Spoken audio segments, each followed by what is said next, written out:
She's the sad girl who just typed for me. On launch day, the ghostwriter owned every word. The microphone catches it before I do. Kestrel's laugh, bright and practiced, ringing off the concrete beams of a warehouse gallery in the Arts District, and then her voice, warm as a heat lamp, tilting toward the woman from Vogue. God, no, I wrote every syllable of it myself, she says. Dahlia? She's just the sad girl who typed for me. Bless her, someone has to hold the mouse.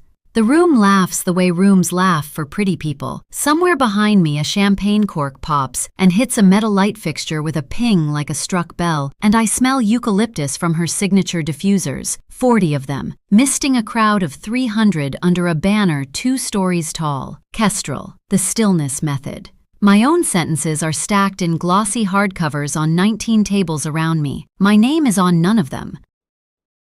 And I am holding a cracked Polaroid in my coat pocket, my thumb finding the split in the frame, the way you'd press a bruise to be sure it's still there. She thought she was talking about a girl with no cards to play. She had no idea I was holding the only one that mattered. Let me take you back, not to that room, but to the year we had almost nothing and thought we had everything. I grew up in Fresno, California, in a stucco house on Cortlandt Avenue, where the porch light flickered every time the refrigerator kicked on, a little Morse code my father never fixed in 22 years. My mother cleaned rooms at the DoubleTree by the airport. My father drove a delivery route for a linen company, 61 miles a day, and came home smelling of bleach and diesel. We were not poor in the movie way. We were poor in the arithmetic way, the way where a $340 car repair became a family meeting. What I had from the time I was 9 was words. I filled spiral notebooks from the 99-cent store, 3 for $1, and I read them out loud to my little sister Nell until she fell asleep. Nell is 4 years younger and the most loyal human being I have ever met, and I will get to her, because she is the reason I survived what came later. I put myself through Fresno State on Pell Grants and a job at a call center, and I majored in the least practical thing available, which was English. I graduated in 2011 into a job market that had no use for a girl who could turn a sentence, so I learned to make sentences for other people. I ghost wrote. That is the whole quiet secret of the publishing industry, that a startling number of the books you love the covers of were built, sentence by sentence, by people whose names never appear anywhere. By 2018, I had ghostwritten 11 books, a CEO's leadership memoir that sold 90,000 copies, a cardiologist's diet book, a former reality star's novel. I earned between $18,000 and $45,000 a book, flat fee, no royalties, no credit, and I signed every contract with my eyes open, except, and remember this, I got very, very good at reading the fine print. When your name is the thing they take, you learn to guard the things they forget to take. I met Kestrel in the fall of 2013 in a 2-bedroom apartment on Lexington in East Hollywood. 720 square feet, $1,650 a month split down the middle, a building where the elevator worked on Tuesdays and the rest of the week you took the stairs. Her name then wasn't Kestrel. It was Katie Molnar from Scottsdale, Arizona, and she waited tables at a farm-to-table place on Sunset and did yoga teacher training on weekends. She was luminous in a way I have never been and never wanted to be. She walked into a room and it rearranged itself around her. I loved her immediately, the way you love the sun for being warm before you understand it can also burn you down to the studs. Those first years were good.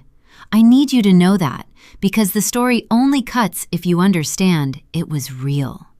We ate $2 tacos from the truck on Vermont on Thursday nights. She braided my hair before my first big pitch meeting and told me I was the smartest person she'd ever met, and she meant it then. When my father had his first heart attack in 2015, Katie drove me the 219 miles up the 99 to Fresno at midnight with a bag of oranges on the seat between us because she read somewhere the vitamin C would help my nerves. It didn't, but she sat in that hospital hallway with me until 4 a.m., holding my hand, and she never once looked at her phone. There is a Polaroid from that apartment. Our first week there, October 2013, we bought a used instant camera at a swap meet in Pasadena for $12 and shot exactly one picture before we realized film was $1.80 a frame, and we could not afford to waste it. In that one photo, we are sitting on the bare floor of the empty living room, no furniture yet, eating cereal out of 2 mixing bowls because we hadn't unpacked the dishes, and we are laughing so hard Katie's eyes are shut. The frame cracked a month later when it fell off the windowsill during an earthquake. A hairline split straight across the bottom left corner. We never replaced it. It became a joke, the crack that survived the 13 quake. For years, it sat on whatever windowsill I had, and every time I moved, it moved with me. The wrong notes started small, the way they always do. The first one I filed away was in the spring of 2016. Katie, she was calling herself Kestrel by then, ever since a yoga retreat in Ojai, where a brand consultant told her Katie Molnar tested poorly, had started building an Instagram around wellness. Breathwork, nervous system regulation, 90-second videos of her breathing on a rock. She had 4,000 followers and a dream, and she asked me one night, over the $2 tacos, whether I'd help her put her ideas into words. Just captions at first, then a newsletter. I said yes, of course I said yes. She was my best friend, and I was a writer, and it cost me nothing to give her sentences. That was the first note. How easily I gave, and how easily she took, and how neither of us counted it. The second note was money. In 2017, her account crossed 200,000 followers, and she started making real income, a $30,000 brand deal with a mattress company, a $12,000 partnership with a tea brand.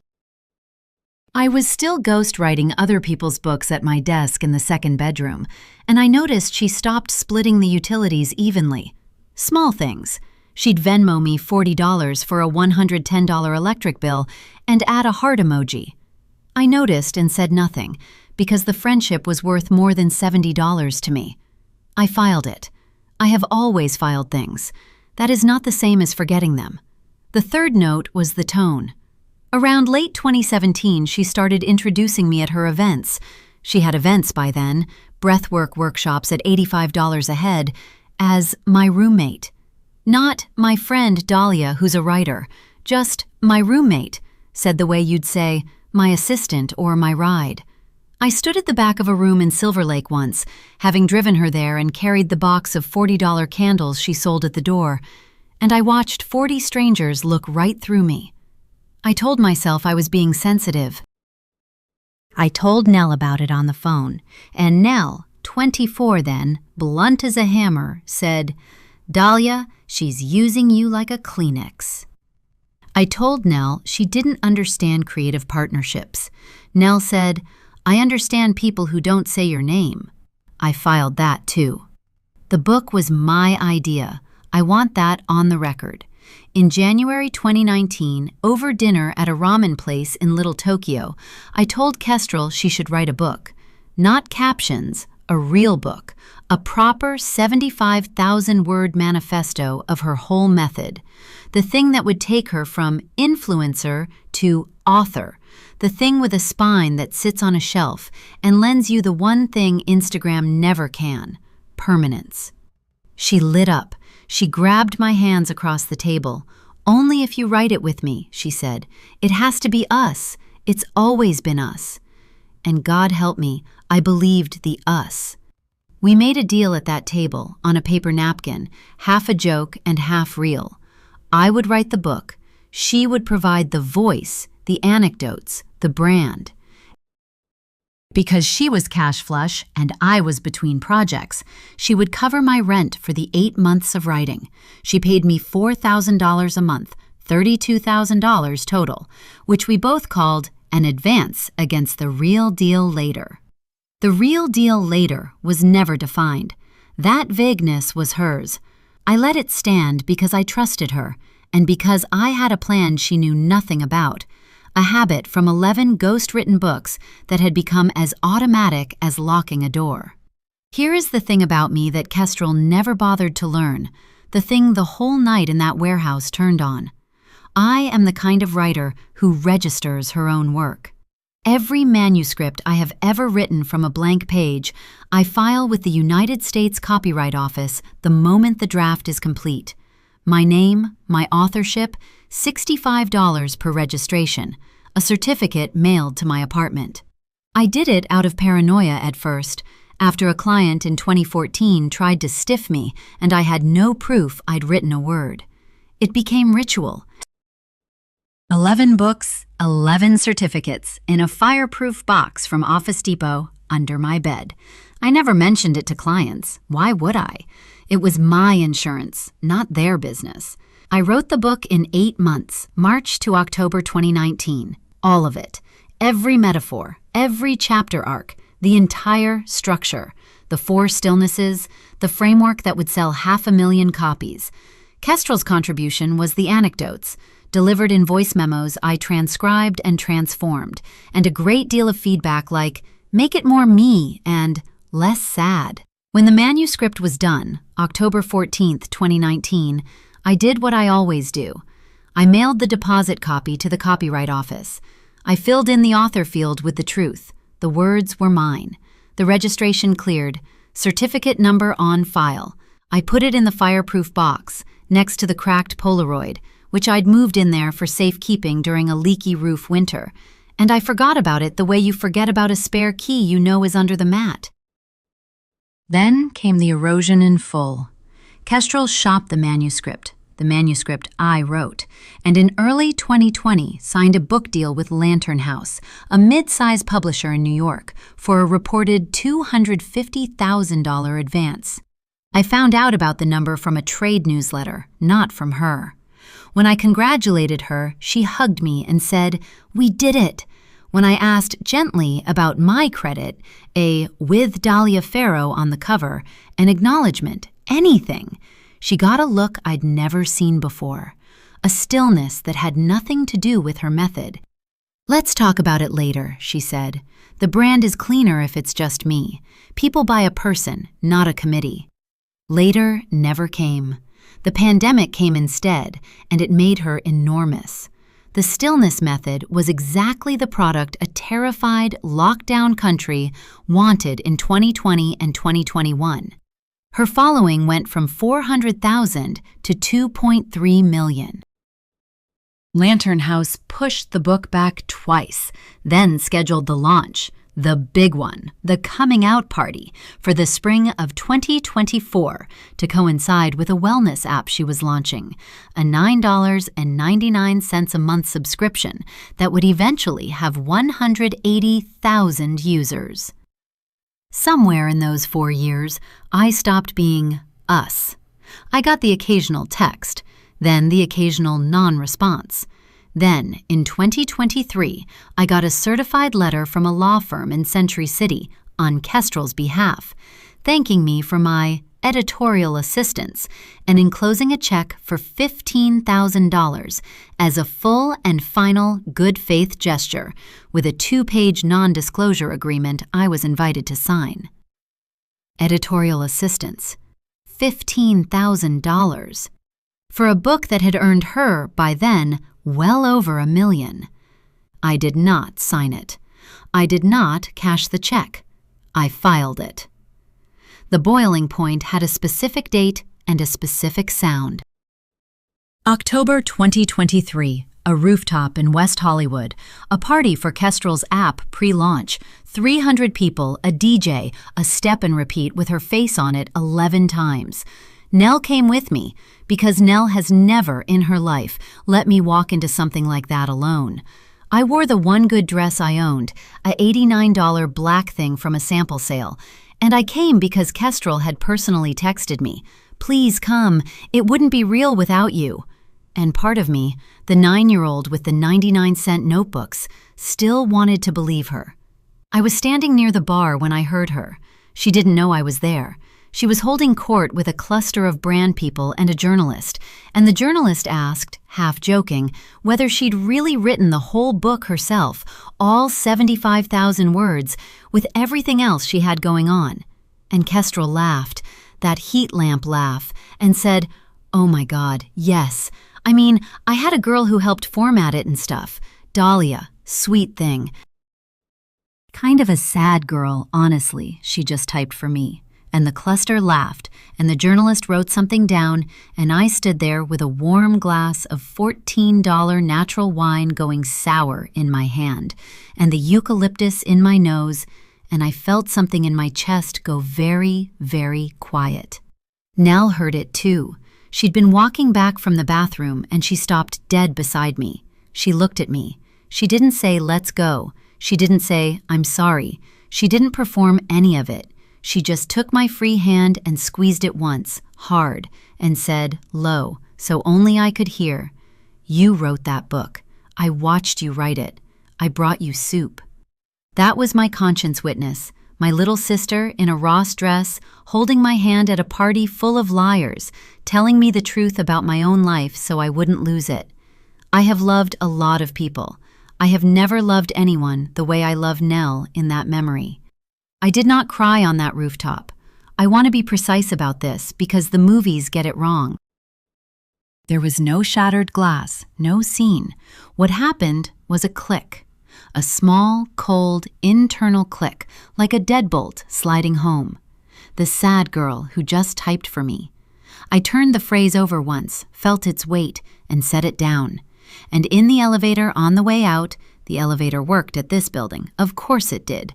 I already knew what I was going to do, and it had nothing to do with begging her for credit, and everything to do with a fireproof box under my bed and a certificate with my name in the author field. I called Gideon the next morning at 9 a.m. Gideon Vasquez is an intellectual property attorney in Pasadena, a man I'd met years earlier when he untangled a rights dispute for one of my ghostwriting clients. 63 years old, bow ties, an office that smelled of old paper and peppermint, the calmest human I have ever spoken to.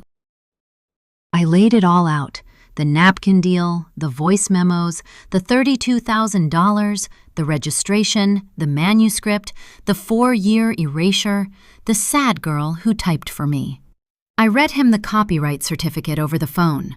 There was a long silence on his end, and then Gideon said the sentence that changed everything. "Dahlia," he said, "do you understand what you're holding?" I said I thought so. "Let me say it plainly, so there's no fog," he said. "You are not the ghost. You are the author of record. You registered the manuscript with the United States Copyright Office in your own name, as the author, on October 14, 2019, before she signed with Lantern House, before a single word went to that publisher. In the eyes of the law, that book is a work you own. She licensed nothing from you. She has no signed agreement transferring those rights, because you never signed one. She sold your property to a publisher for $250,000. He let that sit. Ms. Molnar does not own the book she's about to launch. You do. Here is the plain English version, the one I made Gideon give me twice, so I was sure. When you write something, you own it automatically, but registering it with your name is the receipt, the proof no one can argue with.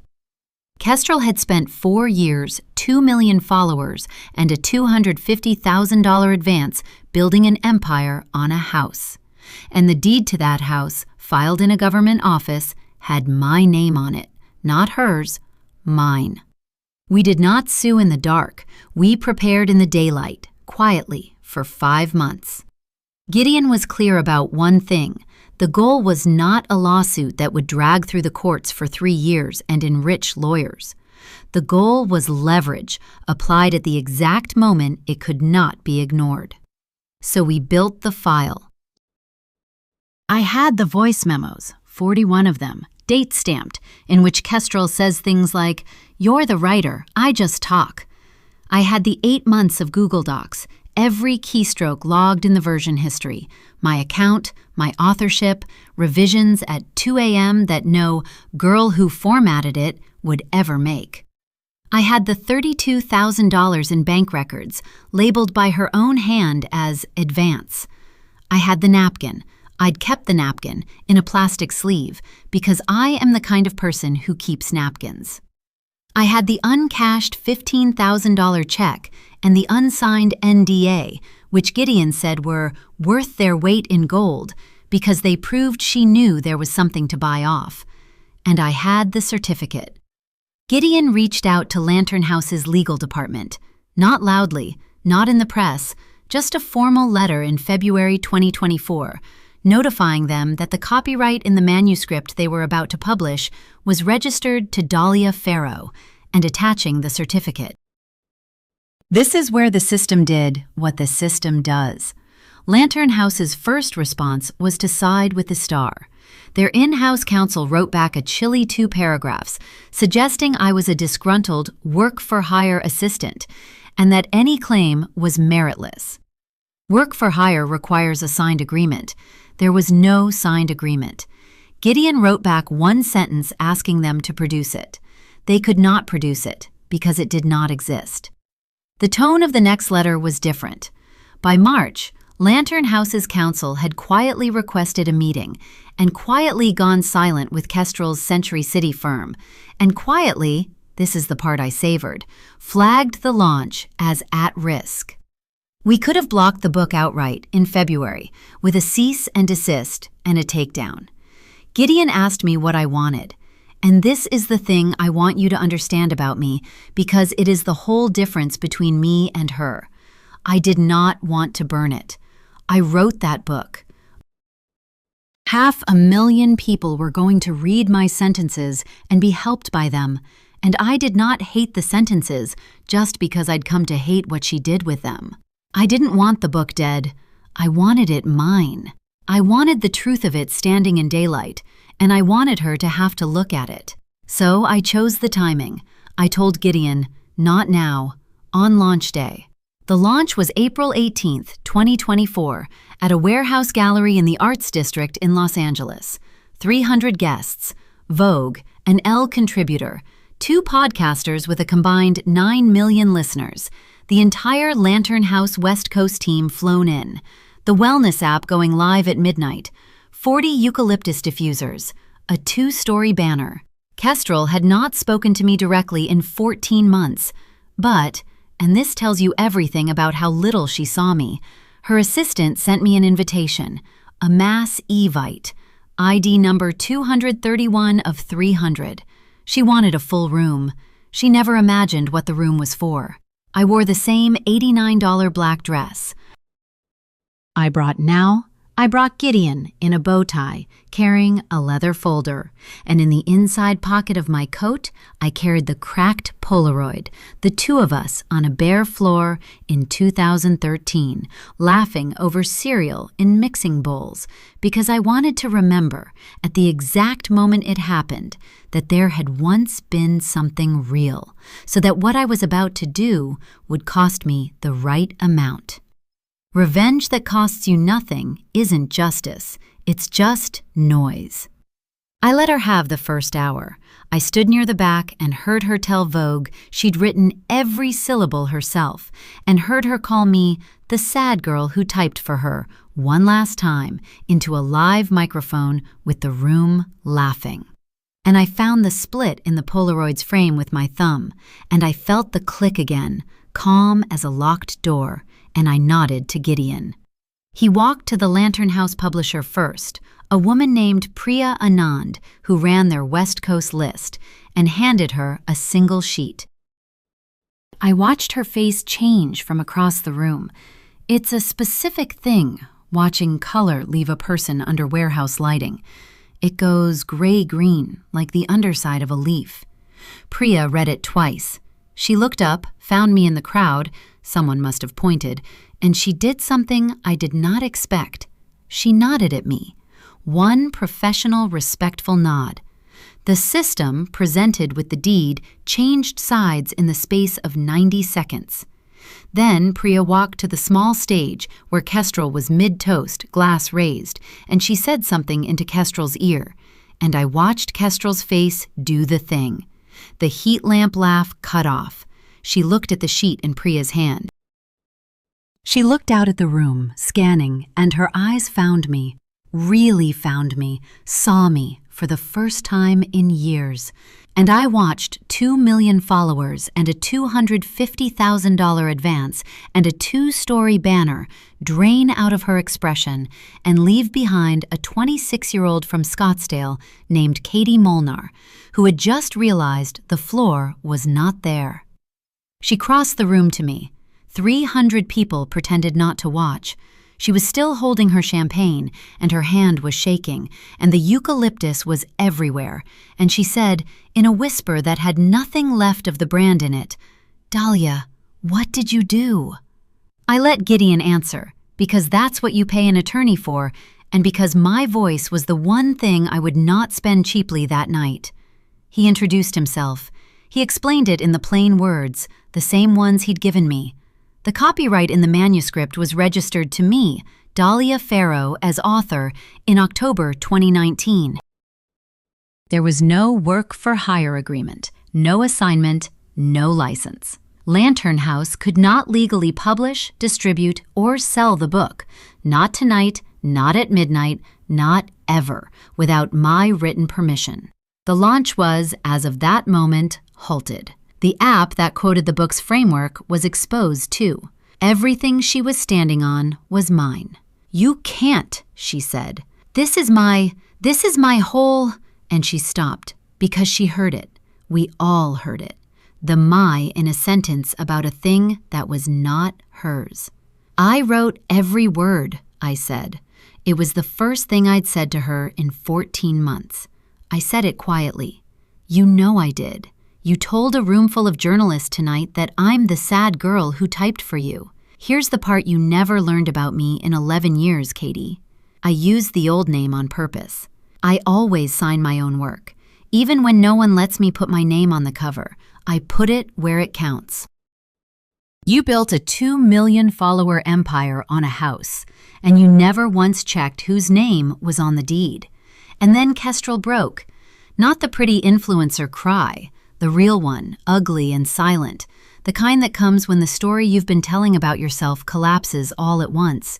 She sat down, right there on the concrete floor of the gallery, in her $2,000 dress, under the banner with her own face on it, and she put her hands over her mouth, and for a second, 1 second, she looked exactly like the girl on the bare floor in 2013, laughing over cereal, before either of us knew what we'd do to each other. I could have ended her that night. Gideon had the paperwork to pull the book permanently, to name her publicly, to hand Vogue the version of the story with her real name, and the voice memos and the sad girl quote in her own voice. The trade press would have eaten her alive. The app would have died at 180,000 users. I held every single card. I chose not to play them all. But I want to be very clear that mercy is not weakness, and it is not free, and she did not get it cheaply. I set the terms myself 3 days later in Gideon's office in Pasadena, with the peppermint and the old paper and Nell in the chair beside me.